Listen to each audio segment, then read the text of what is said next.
Dad always said the military was for men with discipline. He never saw that in me. So when his message lit up my phone that night, "Don't you dare wear that silly costume," I smiled. He thought I was joking. He thought everything about me was a joke. But that night wasn't about Halloween. It was about correction. When I was a kid, Dad used to line my brother and me up in the backyard, pretend we were soldiers. He'd bark orders, shout commands, make us stand at attention until our legs trembled. And every time he'd point at my brother and say, "That's a real man," then his eyes would flick to me, soft, disappointed, almost disgusted. You could learn something from him. I did, just not what he expected. My brother Daniel followed his path. ROC medals, the pride of the family. I took a quieter route. Intelligence officer, classified operations, different uniform, same flag. But Dad never saw it that way. At every family dinner, he'd remind me, real soldiers don't hide behind screens. He never understood what kind of wars I fought, the kind that didn't need guns, just precision. It started unraveling 3 years ago. Dad called me after I returned from a 7-month deployment. He didn't ask how I was. He asked why Daniel got promoted first. Then I noticed something else. My recommendations disappearing from command chains, whispers following me into briefings, projects reassigned. Someone was feeding intel to the wrong channels. Someone inside. It took me months to trace the leak. Encrypted drops, false signatures, data planted under my credentials. Every breadcrumb led to Daniel. And the final proof? An intercepted message between my father and my brother.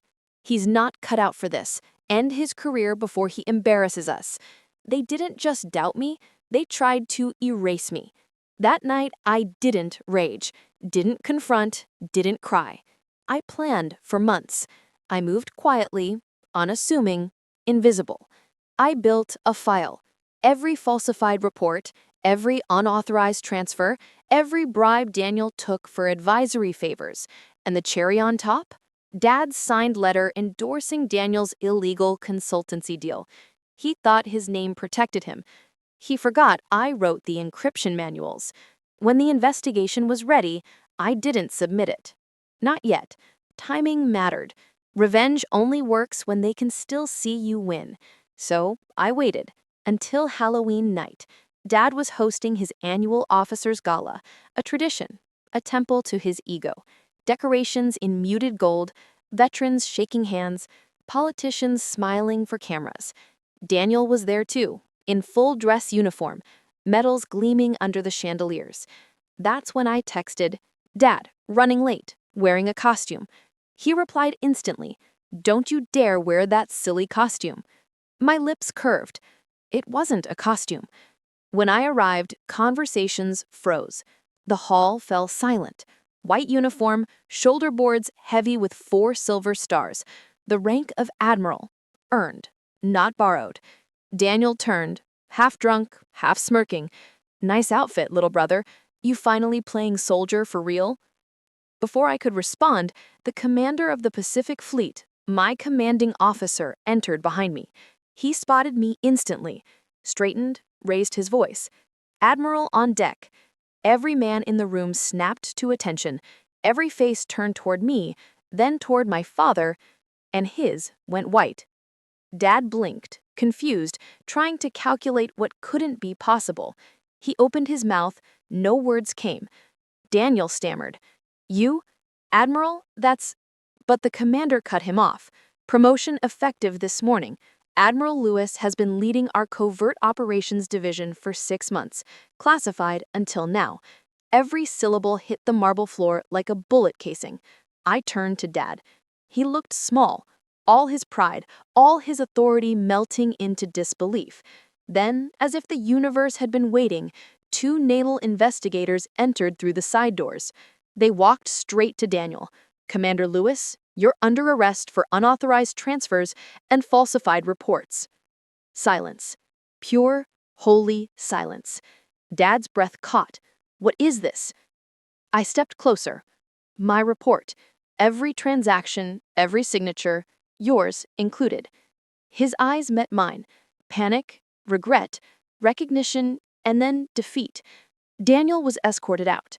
Dad tried to follow, but the investigators stopped him too, politely but firmly. He wasn't arrested, not yet, but his reputation was gone before the night ended.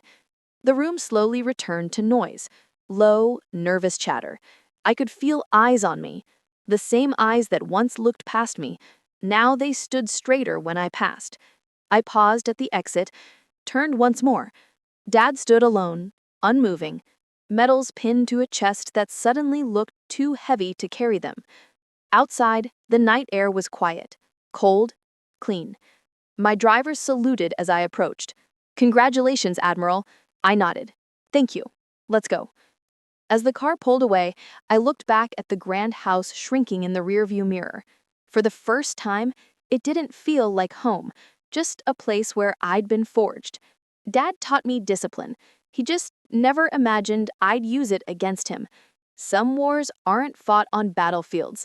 They're fought at dinner tables, under chandeliers, in silence. And the victor is the one who waits longest before striking. That night, I didn't just win. I rewrote the chain of command.